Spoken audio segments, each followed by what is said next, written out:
There's a great appetite, and I mean a very strong appetite, for background checks. And I think we can bring up background checks like we've never had before. New reporting today that the president is indeed backing away from background checks. One White House aide telling the Daily Beast he's starting to move on in the aftermath of the Dayton and El Paso shootings. Trump, of course, promised legislation, the likes of which, quote, we've never seen before.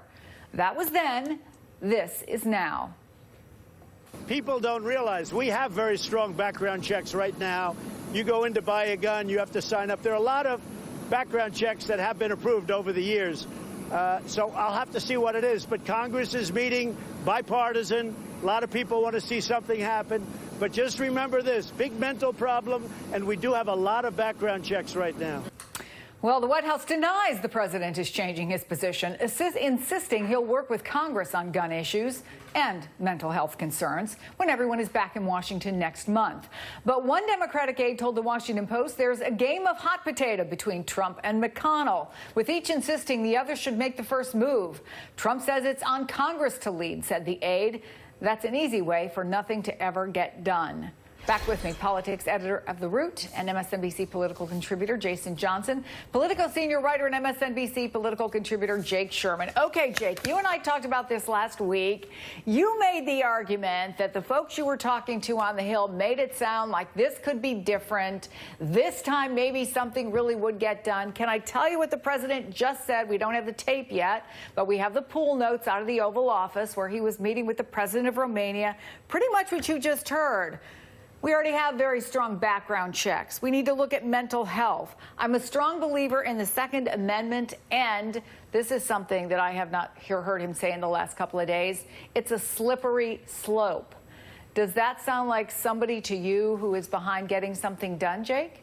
Chris, what I also said was the president, in order to get something done, the president would have to keep a position for more than 2-3 days, a week, 2 weeks. So now we've seen him. Touché. It's amazing that the White House could make an argument and someone, frankly, would accept an argument that he hasn't changed positions, because he's publicly saying the exact opposite of what he said last week, and now he's reading from the NRA's songbook, which is, to be clear, where a lot of Republicans are publicly and have been for a long time.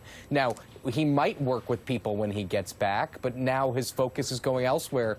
The White House is now talking about a payroll tax cut, and there's all sorts of other issues that need to happen in the first couple weeks of September. So this is definitely, as we pointed out in Playbook on Monday morning, it's definitely receding from public attention. It's definitely going on to the back burner. And as you and I talked about last week, there's always a danger with this president in switching positions. So now he's not giving anybody the political cover or the political room to get it done. And one last note here, if Donald Trump and Mitch McConnell are in a staring contest about who's going to go first, I can tell you from a decade of experience covering Mitch McConnell, writing a book that dealt with him a lot, Mitch McConnell is not going to feel pressure to do something if the president is not on board. So Mitch McConnell's very comfortable with doing nothing in most cases, and I assume would be here. Exactly. Work for him on the Supreme Court. So Jason, I'm looking at these numbers again. The public support for background checks is 89%, red flag laws 76%, buyback program 75%, assault weapons ban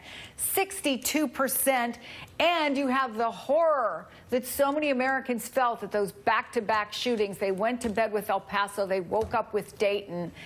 Is the NRA, are all these reports we hear about the impending death of the NRA obviously grossly overstated? What is going on here? Well, Chris, I don't think that it's that the NRA doesn't have power. They're probably not as powerful as they used to be 5 or 6 years ago for certain financial reasons, but the Republicans don't really care. And they don't want to do it. And so that's kind of all there is to it. And also, when you have a president who drives the news cycle the way that he does, think about what's happened since those two shootings. Really, you can say a week. You can say California with the Garlic Festival and Dayton and El Paso. You had 2 members of Congress get blocked from Israel. You had the president pushing for tax cuts. You had the president say he was going to buy Greenland. You have new news that we may be heading into a recession. All those things have happened in the last 5 days. So it's not just that Donald Trump keeps moving the news cycle to different things when there's an issue he doesn't want to pay attention to. His own chaotic presidency doesn't give Democrats, let alone Republicans, the kind of consistent narrative they need to get anything done, let alone during a time that are on break. So I never thought they were going to get anything done. I don't think the Republican Party as a whole really cares about gun control. They've demonstrated that for the last 6 or 7 years. They don't care about these deaths. They're not interested in doing anything about the white nationalist terrorists who may be behind these sorts of deaths. And none of this surprises me one bit. And the next time we have a shooting, because it's going to happen again, we're going to go through this exact same cycle of tears, thoughts and prayers, people being concerned, folks out of D.C. saying, this time we're really going to do something, and nothing occurs. So if we wanted to be optimistic, Jake, and I guess there was one little glimmer, although in terms of legislation it doesn't mean anything. Congressman Peter King became the first Republican to say that he would back some controls on assault weapons. He would back the Democrats' assault weapons ban. But realistically, what will you be watching for when Congress gets back as a sign that anything at all might get done, even the most basic thing like the background checks?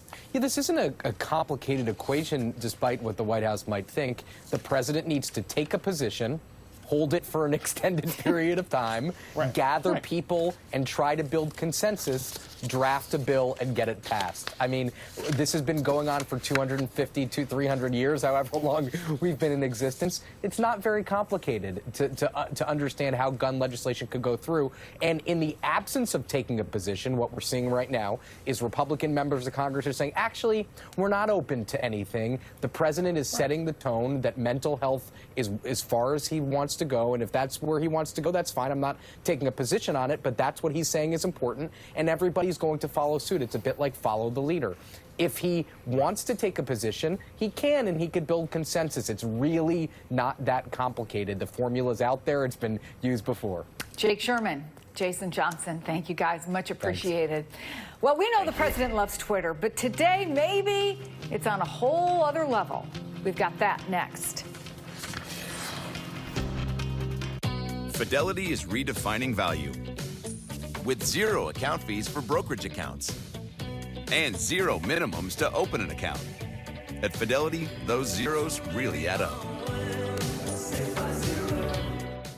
Our friends recommended a couple of pros to help us remodel our kitchen. After checking their ratings on Angie's List, we felt really confident hiring them.